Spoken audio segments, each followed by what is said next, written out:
কি আশ্চর্য হাদিস। নবীজি সাল্লাল্লাহু আলাইহি সাল্লামকে সাহাবীরা জিজ্ঞেস করছে, ইয়া রাসূলুল্লাহ, কোরবানি দিলে আমাদের কি লাভ? নবীজি বলছে, বিকুল্লি শাআরাতিন হাসানা, কোরবানির ওই প্রাণীর প্রতিটা পশমের বিনিময়ে আল্লাহ তাআলা আমলনামায় নেকি উঠায় দিবে। আর নেকির নিয়ম কি, নেকি এবং গুনার নিয়ম কি? এই পাশে যেই ফেরেশতা নেকি লেখে, ওনার কাছে যেই খাতাটা, এই খাতার মধ্যে 1 থেকে 9 এমন কোনো সংখ্যা নাই, মানে এই ঘরটা নাই, এককের ঘর ওনার কাছে নাই, মানে ওনার খাতা এককের ঘরে নাই। উনি যেই কোনো আমলের নেকি লিখতে গেলে প্রথম 10-এর নিচে লেখার কোনো সিস্টেমে নাই, বুঝলেন? প্রথম লেখে কত? একটা সেজদা লিখবে 10টা, একটা টাকা লিখবে কয়টা? 10। একটা সুবহানাল্লাহ লিখবে কয়টা? মানে কমপক্ষে 10। 1 2 3 4 5 6 7 8 9 এটি উনি লেখে না, ওনার এনে নাই, এ গড় নাই, ওনার শুরুই দশক থেকে।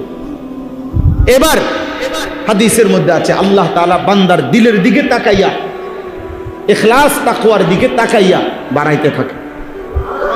কারো 10, আল্লাহ বলে 70।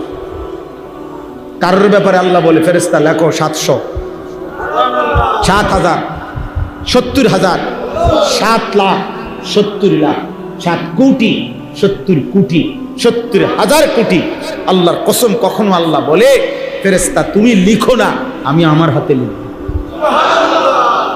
তুমি পারতা না, তোমার ক্যালকুলেটর ধরবে না, তোমার মেশিনে ধরবে না, আমি লিখব।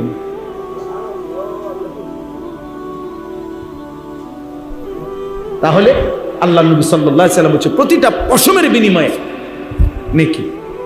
তাহলে কোরবানি এটা কোনো জুলুম না, পেরেশানি না। কোরবানি এটা কোনো উৎসব না, এটা ইবাদত। এটা কি ইবাদত? এটা ছেলেটা বিদেশ থেকে টাকা পাঠায়, উনি সারা বছর টাকা পাঠায়, তো তোমার কাছে তো কোরবানির দিন তুমি যে বাড়িতে 30,000 টাকা পাঠাইলা, কোরবানি উপলক্ষে বাড়িতে কোরবানি হইছে বাপমার নামে, ভালো কথা, মাশাআল্লাহ। মা বাবারে তো তুমি সারা বছরই টাকা দাও, তো এখনো দিছো, তো ভালো, মা বাবার খেদমত করবে না তুমি? তো মা বাবার জন্য তো দিলাই, তো তোমার কাছে তো 1,90,000 টাকা আলাদা জমা আছে, তো তোমার উপরে কোরবানি ওয়াজিব না? কথা বলেন না তো? ওর কোরবানি কই? ও ছেলের কোরবানি কই? বলেন, এই খামখেয়ালি আমাদের সমাজে আছে কিনা বলেন? ফুতে টাকা ফাড়াইছে, ওই বাপমার কারণ নামে অথবা দুজনের নামে কোরবানি হইছে, আর হেতে হেন্দে বুঝ পাইছে, আমি তো কোরবানি দিছি, আর তুমি তো কোরবানি দাও নাই, তুমি বাড়িতে টাকা না দিছ, তোমার উপরে যে কোরবানি ওয়াজিব সেটা আদায় হলো কই? বলেন। বলে তো মা বাবার নামে দিলে অপরাধ কি? আমি কি বলছি নি অপরাধ? অত সারা বছরই মার জন্য টাকা দিবে, বাপের জন্য দিবে, মা বাবার খেদমত করবে না সে? তো এটার লগে তুমি কোরবানির সময় আইয়া এটার মধ্যে ঢুকাই দিলা কেন? তোমার কোরবানি আলাদা দিবা। তোমার কোরবানির জন্য যে আপনাদের জন্য দিছি 30,000 টাকা, আর আমার উপরে কোরবানি ওয়াজিব, এটার জন্য দিছি 20,000 টাকা। আমার নামে পারলে, সামর্থ্যে না থাকলে ছোট্ট একটা 1 বছরের ছাগলই জবাই করে দিয়ে আমার ওয়াজিব কি হয়ে যাওয়া? আদায় হয়েছে। এটা উচিত না? উচিত না কি? এটা ওয়াজিব। এটা আপনার উচিত অনুচিতের বিষয় না, এটা মাসআলা, বিধান, শরীয়তের হুকুম। এটা তো মস্কারি না, এটা আপনারে বুঝাইতে হবে, আপনারে আটফাও ধরে দিতে হইবে এমন না, এটা তো শরীয়তের বিধান। মহিলাদের উপরে বললাম না, একজন মহিলার কাছে মনে করেন 1 ভরি স্বর্ণ আছে, কদ্দুর 10,000 টাকা আছে। এখনকার যুগে সব মহিলার কাছে, সমস্ত মহিলা বলা যায় 99% মহিলা বিবি মহিলাদের কাছে টাকা আছে। 10-20,000 টাকা মহিলার কাছে আলাদা কি থাকে? জমা। আলমারিতে আছে, ট্রাঙ্কে আছে, ড্রয়ারে আছে, কোনো না কোনোখানে থুয়ে রাখছে। 10,000, 20,000 টাকা, 50,000 টাকা, 20,000 টাকা। তাইলে ওই যে 1 ভরি স্বর্ণ, ওনার গহনারই গহনা সর্বনিম্ন ধরলাম, এই 1 ভরি স্বর্ণ আর ওই 10,000 টাকা, ওই 20,000 টাকা এ দুটার দাম একসাথ করলে 1,90,000 টাকা হবে কিনা? হবে না? ডাবল হবে, ডাবল ডাবল হবে। স্বর্ণের বড়ি এখন 2 লাখ টাকার উপরে, বুঝেন নাই? তাহলে নিশ্চিত এই মহিলার উপরে কোরবানি ওয়াজিব। এই মহিলার কাছে স্বর্ণ আছে, রূপাও আছে, কিছু রূপা, মহিলাদের পায়ের নুপুরা থাকে রূপার বানানো, রূপার তৈরি আছে। এই স্বর্ণ এবং রূপা কদ্দুর কদ্দুর দুটা মিলাইয়া যদি ওই 52.5 ভরি রূপার দাম হয়, ওই যে এখন বললাম 1,90,000, সেদিন যদি আরো বাড়বে তো নইলে আরো 20,000 বাড়বো, এরকমই তো। তাইলে 1,90,000 টাকা এই দুইটার দাম যদি হয়, তাহলে এই মহিলার উপরে কোরবানি আছে। তাহলে বলে হুজুর 7.5 ভরি স্বর্ণের কথা, তাহলে কিটা হেটা? এটা স্পষ্ট বুঝে নিবেন। যদি কারো কাছে শুধু স্বর্ণ আছে, মহিলার কাছে মনে করেন তার গহনা অলংকারের স্বর্ণ আছে কিন্তু 1 তোলা রূপাও নাই, জমা কোনো 5,000 10,000 টাকাও নাই, অতিরিক্ত তার কাছে কোনো টাকাই নাই, শুধু আছে কি এই মহিলার জন্য, মানে এই স্বর্ণটার হিসাব হলো 7.5 ভরি, না কি মনে না? এটাই হিসাব, বুঝেন না? কিন্তু দুইটা মিলাইয়া যদি কি হয়, স্বর্ণ আছে রূপা আছে, দুইটা আছে, স্বর্ণ আছে টাকা আছে, দুইটা আছে, তাহলে হিসাব হইল 52.5 ভরি রূপার দাম। বুঝছেন নি আমার কথা? না বুঝলে আবার বুঝবেন, না বুঝলে আপনি আবার বলবেন, কিন্তু এই কয় জুমা টানা এটা বলবো, বুঝাবেন। কেউ না মানুক, আমাদের জিম্মাদারি আমরা বলে যাই, সেদিন যাতে আখেরাতে বলতে না পারে যে আল্লাহ আমগোমুল্লাহ বলে নাই, আমরা আপনাদের কাছে বলে গেলাম। আমরা ইনশাআল্লাহ হাসরের ময়দানে সাক্ষ্য দেব, আল্লাহ আমরা বলছি। আমল নামা খুলে দেখেন, উনি শুনছে, উনি মস্কারি করছে। এজন্য দান সাদাকা আর এটা এক না। অতএব আজকে আমি ভূমিকা ছাড়াই আপনাদের কাছে এই 3টা কথা, যাকাত, হজ, কোরবানি, এই 3টি আর্থিক ইবাদত, মানে অর্থ সম্পর্কিত, আমাদের উপার্জন, আমাদের টাকা পয়সা, আমাদের রোজগার এর সাথে সম্পৃক্ত, আমরা বুঝতে চেষ্টা করি। আপনি মনে করছেন আমি গ্রামের মানুষ, মূর্খ মানুষ, শিক্ষা দীক্ষা কম, এসব ফাঁক না লাভ করবেন আর আপনারে ফেরেস্তা ছেড়ে দিব, হ্যাঁ টাঙ্গাইয়া ফিটবো, টাঙ্গাইয়া। আমি বললাম টাঙ্গাইয়া পিটবে আপনারে। আপনি মনে রাখেন, আপনি আখেরাতকে চা দোকান মনে করেন না। হাসরের মাঠ কি চা দোকান? আমার চা দোকানে আপনারা আও কত কথা এরম হুজুররা কয়, কইতে লাগলে কে কি কম কয়নি, কয়টা করবো, কয়টা শুনবো, কয়টা শুনবো, এই কথা বললে আপনি একটা উড়াই দিলেন, আমারে দমক দিয়ে থামাই দিলেন, মুয়াজ্জিনদের দমক দিয়ে থামাই দিলেন, একজন হুজুররে বলে থামাই দিতে পারেন, আরে দুনিয়াতে না থামাই দিলেন, আল্লাহকে থামাইবেন কেমনে?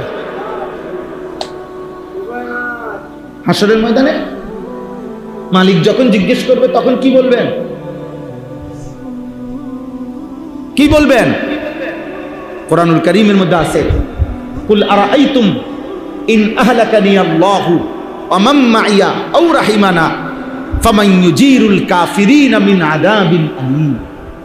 সাংঘাতিক কথা এটা।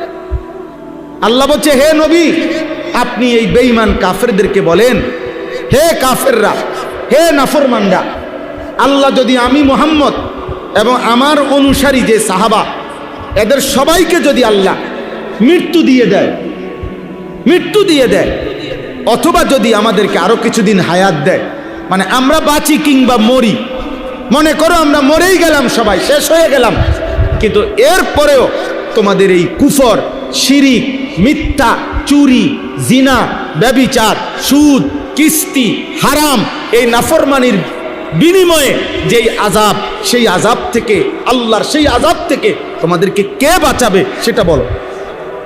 আমি বাঁচলে বাঁচতাম, না বাঁচতে নাই। মনে করেন আপনারা যদি সবাই বলেন এ হুজুররা ঝামেলা, তো ঠিক আছে আমরা দুনিয়া থেকে চলে গেলাম, আপনারা আমগরে ব্রাশ ফায়ার করে গুলি করে মেরে ফেললেন, তো এরপরে আপনি জাহান্নাম থেকে বাঁচা যাবেন? ওটা আমার বুঝছেন কিনা বলেন না? আমরা যদি একটা মৌলবীও না থাকি তো থাকলাম না আর কি। তো এরপরে কি এই নাস্তিকরা, এই মুরতাদরা, আল্লাহদ্রোহী যেই আমাদের দেশেও যারা ইসলামের বিরুদ্ধে ষড়যন্ত্র করে, এই বেঈমানরা, তো তাদেরকে বলা উচিত যে আমরা একটা মোল্লাও যদি না থাকে, একটা মসজিদও যদি না থাকে, একটা মাদ্রাসাও যদি না থাকে, তো বিনিময়ে তুমি কি জাহান্নাম থেকে বাঁচা যাইবা? কথা বলেন, তুমি কি আল্লাহর আযাব থেকে বাঁচা যাইবা? তো আমি থাকলেই কি, না থাকলেই কি? আমি শেষ হয়ে গেলে তোমার লাভ কি? আমি মরলে মরলাম আর কি?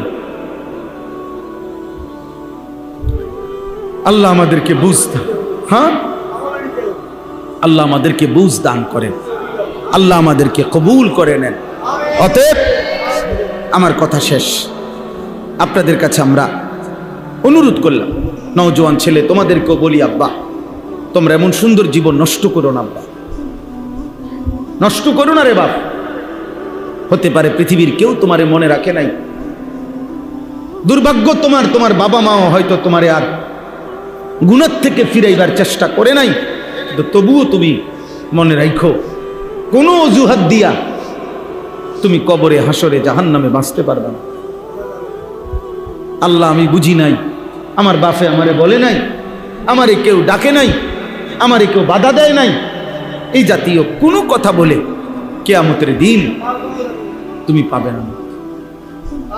আমি অনুরোধ করলাম, এটা আমার সারা দিনের কথা, প্রতিদিন আমি এটা বলি।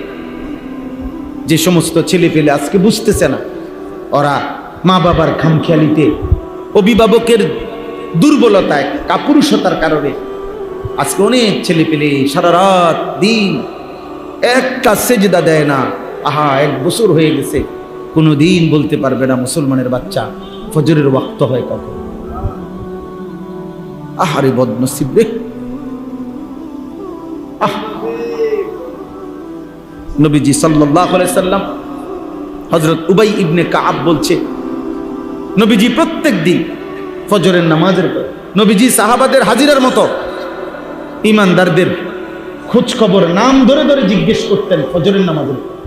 নবীজির আদত ছিল, নবীজি সাল্লাল্লাহু আলাইহি সাল্লাম ফজরের নামাজ পড়ে জিজ্ঞেস করতেন, অমুক আছে, অমুক আছে, এভাবে নাম ধরে ধরে বলতেন।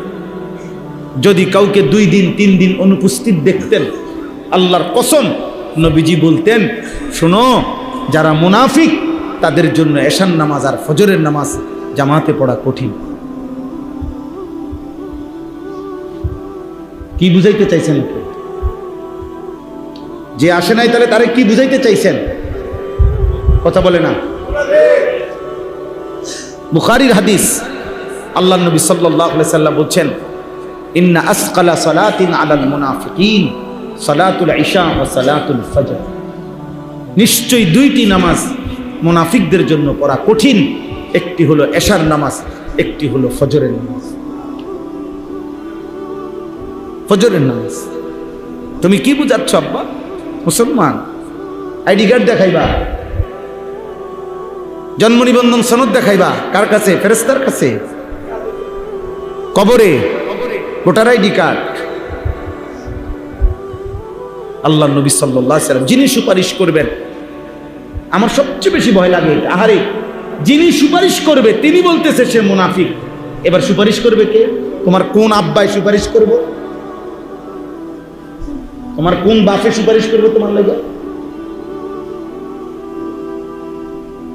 আল্লাহ নবী সাল্লাল্লাহু আলাইহি সাল্লাম একাধিক হাদিসে এটা বলছে। হযরত আব্দুল্লাহ ইবনে ওমর বলেন, নবীজির বিখ্যাত সাহাবী, ইজা ফাকাদনাল ইনসানা ফিল ফজর আসানা বিহি যান।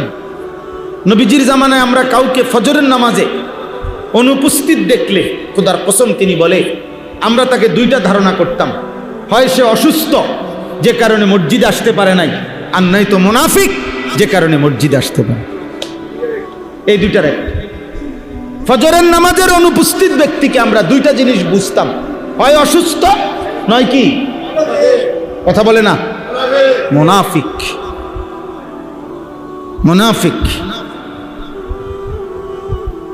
মুনাফিক। মসজিদে 3টা ফ্যান দিয়েছেন, হ্যাঁ, বেহেশতের বুঝ করে লাইছেন, 3-12,000 টাকা দিয়া আখেরাত 12,000। মসজিদের 2 কাতার টাইলস দিছে। বাহ, আমগো কাছে তো অনেক বর্ধনাঢ্য ব্যক্তি বলে দোয়া করবেন, এলাকায় একটা এতিমখানা দিছি, 60 জন এতিম ফ্রি খায়।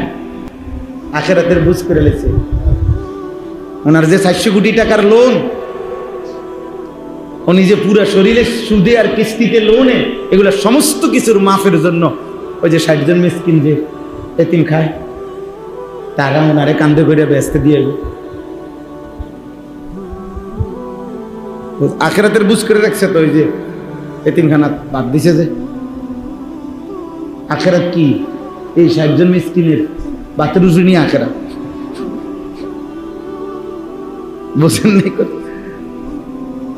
এইটা তো একটি আমল না আব্বা, দান সাদাকা তো একটি আমল, একটি আমল না। তাহলে আপনাদের কাছে আমার অনুরোধ রইল, আপনারা আলহামদুলিল্লাহ অনেক বুঝের মানুষ বসছেন, আল্লাহ আপনাদেরকে বরকত দান করেন। আমার কথা হলো এটা, আপনি প্রস্তুতি নিলে পারবেন। আপনি যাকাত আদায়ের সিদ্ধান্ত নেন, আপনি হজ করার সিদ্ধান্ত নেন, আপনি কুরবানি করার শতভাগ যতজনের উপরে ফ্যামিলি উপার্জনকারী সিদ্ধান্ত নেন, আপনি পারবেন ইনশাআল্লাহ। আল্লাহ আমাদের সবাইকে তৌফিক দান করেন, আল্লাহ আমাদের সবাইকে তৌফিক দান করেন, আল্লাহ আমাদের সবাইকে কবুল করে নেন। 1 মিনিট এবার তরজমাটা বলি, তাইলে কথা শেষ। আল্লাহ তাআলা বলেন, ওয়াইদ বাওয়ানা লিইব্রাহিমা মাকানাল বাইত, আমি আল্লাহ আমার ঘর কাবা ইব্রাহিমকে নির্ধারণ করে দিলাম নির্মাণের জন্য। যখন তিনি নির্মাণ করলেন ওনার ছেলে ইসমাইলকে নিয়ে, তো আল্লাহ বলেন আমি এবার ইব্রাহিমকে বললাম তুমি 3টা কাজ করবা। কয়টা কাজ?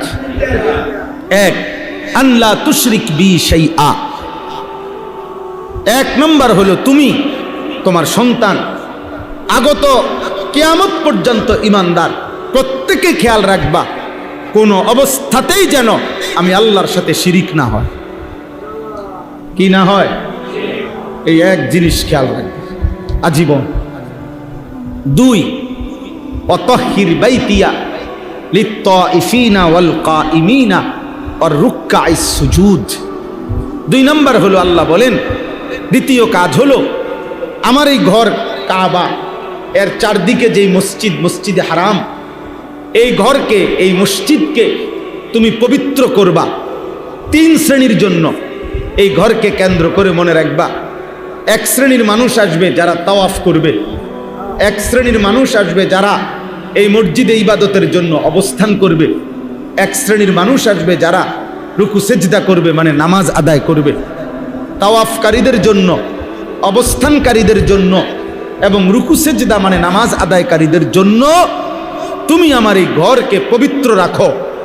বাহ্যিক নাপাকি ময়লা আবর্জনা এর থেকেও, আভ্যন্তরীণ শিরিক কুফর এর থেকেও।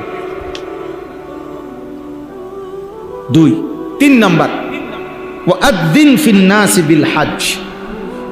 সুবহানাল্লাহ। আল্লাহ তাআলা বললেন ঘর বানাইলা তুমি, তোমার হাতেই ঘরটা বানাইলাম, অতএব ইব্রাহিম তুমি গোটা পৃথিবীর সমস্ত মানুষকে এখান থেকে হজ্জের ঘোষণা দাও। ওয়াআযিন, আযান দাও, হজ্জের ঘোষণা দাও।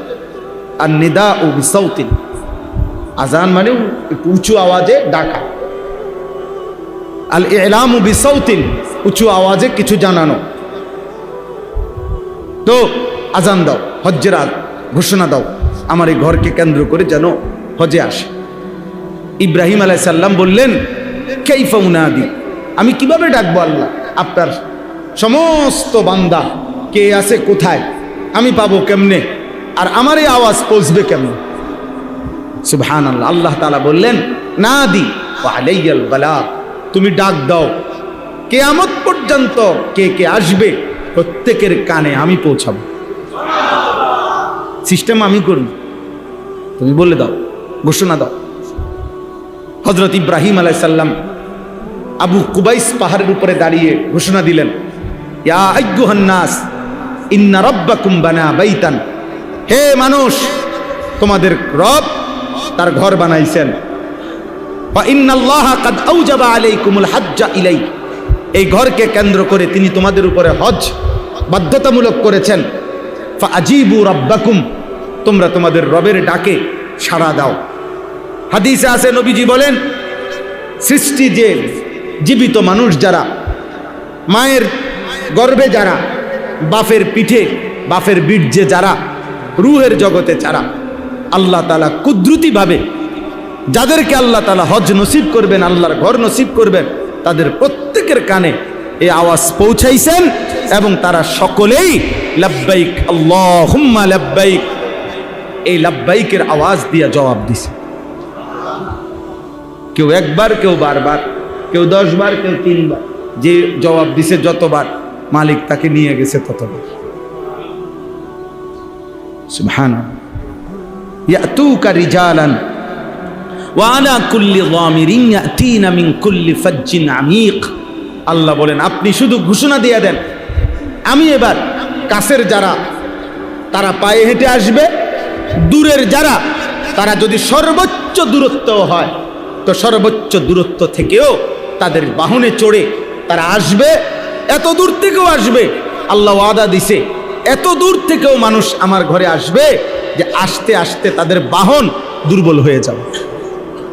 মানুষ না, শুধু বাহন পর্যন্ত কি হয়ে যাবে? দুর্বল।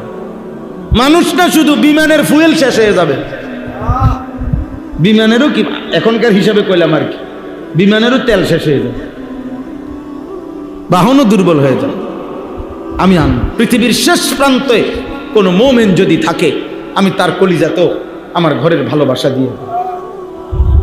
এটা আমার এমন চুম্বক, এই কাবা, যে চুম্বক পৃথিবীর শেষ প্রান্তের ইমানদারকেও টানে।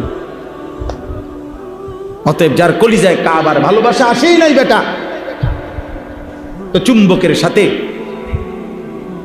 তোমার কোনো সম্পর্কই নাই, মালিকের ঘরের সাথে। আল্লাহ আমাদেরকে তৌফিক দান করেন। সর্বশেষ হলো লিয়াশহাদু মানাফিআ লাহুম, এই কথাটা আগে বলে ফেলছি। আল্লাহ তাআলা বলেন, যদি বান্দা জিজ্ঞেস করে, আল্লাহ নামাজ তো যে যেখানে থাকি ওইখানেই আদায় করা যায়, রোজা যে যেখানে থাকি সেখানেই আদায় করা যায়, যাকাত যে যেখানে আসি সেখানেই দিয়ে দেওয়া যায়, কোরবানি যে যেখানে আসি সেখানে আদায় করা যায়, এই একটা মাত্র বিধান হজ, এটার জন্য আপনার ঘরে আনতে হইব কেন? এতগুলো সব যদি জায়গা থেকে হয় তো হজ এটার লেগে করে আপনার কাছে আনতেছেন কেন?